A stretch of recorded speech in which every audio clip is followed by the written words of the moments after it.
सुदर्शन चक्र।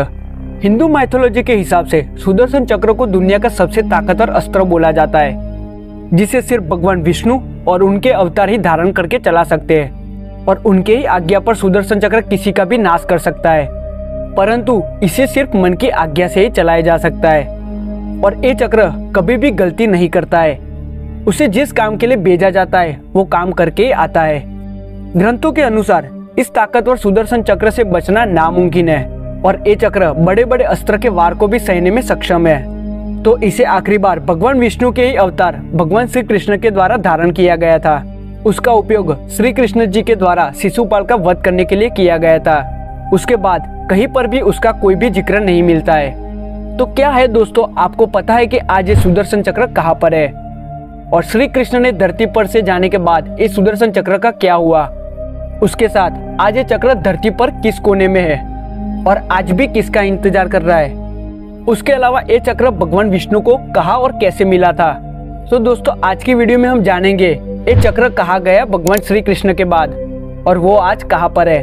तो इस वीडियो में जरूर से बने रहिए। और उससे पहले आप इस चैनल पर पहली बार आए हो तो इस वीडियो को जरूर से लाइक करके चैनल को सब्सक्राइब कर दीजिएगा, क्योंकि हम आपके लिए इस तरह की वीडियो लेकर आते रहते हैं। तो चलिए अब शुरू करते हैं। तो दोस्तों सुदर्शन चक्र भगवान विष्णु की तर्जनी और भगवान श्री कृष्ण की आखिरी उंगली पर निरंतर घूमता रहता है, इसलिए उसे अपने वेदों में समय चक्र भी बताया गया है। कुछ लोगों के अनुसार ये एक अस्त्र के साथ साथ एक समय चक्र भी है जो निरंतर चलता रहता है। उसके साथ जरूरत पड़ने पर भगवान विष्णु इस चक्र को रोककर समय में फेरफार करते हैं, जैसे कि कोई पाप को रोकना हो या किसी का विनाश करना हो आदि। उसके अलावा इस चक्र की मदद से भगवान विष्णु समय में आगे और पीछे भी जा सकते हैं। जैसे कि महाभारत में जब अर्जुन को भगवत गीता का ज्ञान देना था, तब भगवान विष्णु ने समय को कुछ देर के लिए रोक दिया था और बाद में दोबारा सब कुछ वापस वहां से शुरू हो गया था। शिव पुराण के हिसाब से एक अस्त्र था जिसकी 108 खूब नुकीली धारी वाली ब्लेड थी, जो कई किलोमीटर की दूरी तय करके भी शत्रु का नाश करती थी।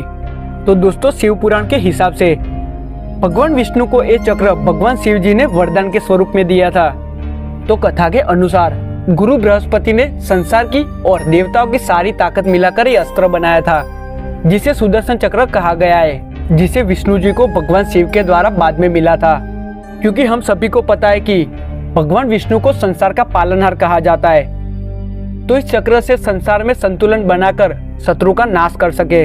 तो दोस्तों हम सभी को जानने की जिज्ञासा होगी कि भगवान शिव ने सुदर्शन चक्र भगवान विष्णु को क्यों और कैसे दिया। तो कथा के अनुसार एक बार राक्षसों का आतंक इतना ज्यादा हो गया था कि देवताओं का जीना कठिन बन गया था। हर दूसरे दिन राक्षसों द्वारा देवताओं को प्रताड़ित किया जाता था। तो सारे देवता उन दानवों से परेशान होकर भगवान विष्णु जी के पास पहुंचते हैं। तब भगवान विष्णु इन राक्षसों को मारने के लिए जाते हैं। तब उन्हें पता चलता है कि इन राक्षसों में खुद को हर वार से सही करने की ताकत थी। तब भगवान विष्णु को लगा कि इस काम को पूरा करने के लिए भगवान शिव की जरूरत रहेगी, तो वो कैलाश पर्वत पर जाते हैं। परंतु तब भगवान शिव अपनी समाधि में थे, तो भगवान विष्णु उनकी समाधि को भंग करना नहीं चाहते थे। तो उन्होंने वहां पर ही भगवान शिव की उपासना करने की शुरू कर दी। उस दौरान भगवान विष्णु हर दिन 1000 कमल के फूल भगवान शिव को अर्पित करते थे। देखते ही देखते कई साल बीत जाते हैं, परंतु अभी भी भगवान शिव अपनी समाधि में से बाहर नहीं आते हैं। लेकिन एक दिन जब भगवान शिव कई साल के बाद अपनी समाधि में से बाहर निकलते हैं, तब विष्णु जी की भक्ति को देखकर वो प्रसन्न हो जाते हैं और तब उन्होंने भगवान विष्णु जी की परीक्षा लेनी चाहिए। तब भगवान शिव ने 1000 कमल के फूल में से एक फूल को गायब कर दिया। तब विष्णु जी ने अपनी एक आंख भगवान शिव को अर्पित कर दी। तो वो देखकर भगवान शिव प्रसन्न हो गए और उन्हें दुनिया का सबसे ताकतवर इच्छा शक्ति वाला अस्त्र यानी कि सुदर्शन चक्र को वरदान स्वरूप दे दिया, जिसके बाद उस सुदर्शन चक्र से उन राक्षसों का अंत हुआ। और पुराणों के हिसाब से इस अस्त्र में 108 नहीं परंतु 10 लाख ब्लेड्स है और उसका केंद्र वज्र से बना है। तो विष्णु पुराण में उसका जो वर्णन है उसके अनुसार ये चक्र इतना छोटा और हल्का हो सकता है कि एक पत्ते में भी समा सकता है और इतना विशाल और भारी हो सकता है जिसमें पूरा ब्रह्मांड भी उसके नीचे दब सकता है। इस चक्र को आखिरी बार महाभारत में श्री कृष्ण जी के द्वारा उपयोग में लिया गया था।